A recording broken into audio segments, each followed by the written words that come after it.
Hello everyone, welcome back to my study report journey day 9 and day 10। मैं अभी गांव में हूँ और यहाँ पे ऑनेस्टली कंसिस्टेंसी मेंटेन करना थोड़ा डिफ़िकल्ट लग रहा है। ना प्रॉपर स्टडी सेटअप है और ना ही सिटी जैसा इन्वायरमेंट, लेकिन फिर भी जितना हो पा रहा है कंटिन्यू कर रही हूँ। आज की शुरुआत गाँव के पीसफुल मॉर्निंग से हुई। फ्रेश एयर और थोड़ा सा रिलैक्स फील करने के बाद मैं पढ़ने चली आई। सच कहूँ तो ये दिन वैसा नहीं गया जैसा मैं सोची थी। गांव आने के बाद रूटीन काफ़ी चेंज हो गया है। पढ़ाई पर फोकस नहीं बनता और पढ़ने का मन भी नहीं करता।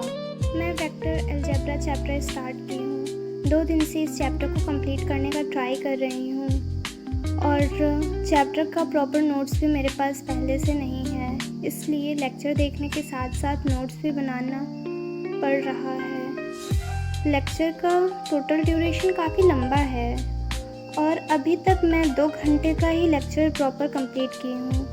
हो सकता है किसी को ये प्रोग्रेस कम लगती हो और ऑनेस्टली मुझे भी कभी कभी कम लगती है, लेकिन लेक्चर के साथ नोट्स बनाना और प्रॉपर कॉन्सेप्ट समझना, इन सब में टाइम लगता है ना।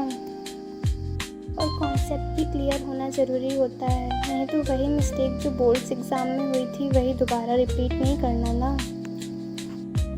कभी कभी हम अपनी प्रोग्रेस को दूसरों से कंपेयर करके अंडर एस्टिमेट करते हैं, लेकिन हर सिचुएशन अलग होती है। मेरे लिए सबसे इम्पॉर्टेंट है कि डेली पढ़ना, थोड़ा ही सही बट फ्लो को टूटने नहीं देना है। ये 2 दिन परफेक्ट नहीं था, लेकिन प्रोडक्टिव ज़रूर था।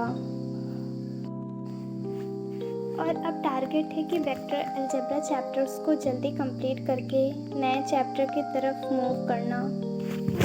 अलजेब्रा को जल्दी कंप्लीट करना तो है, लेकिन कंप्लीट करना सब कुछ नहीं होता। सारे कॉन्सेप्ट क्लियर करना ज़रूरी होता है और बिना कॉन्सेप्ट क्लियर हुए क्वेश्चन सॉल्व नहीं होते। इसीलिए सबसे बेस मैथ का कॉन्सेप्ट क्लियर करना होता है। इसलिए कॉन्सेप्ट क्लियर, उसके बाद फिर क्वेश्चन प्रैक्टिस मोर। जितना क्वेश्चन प्रैक्टिस करेंगे उतना ही चैप्टर स्ट्रॉन्ग होगा, इसलिए हमें क्वेश्चन प्रैक्टिस करनी ज़रूरी है। Thank you for watching. मिलते हैं नए स्टडी ब्लॉग में। Bye bye.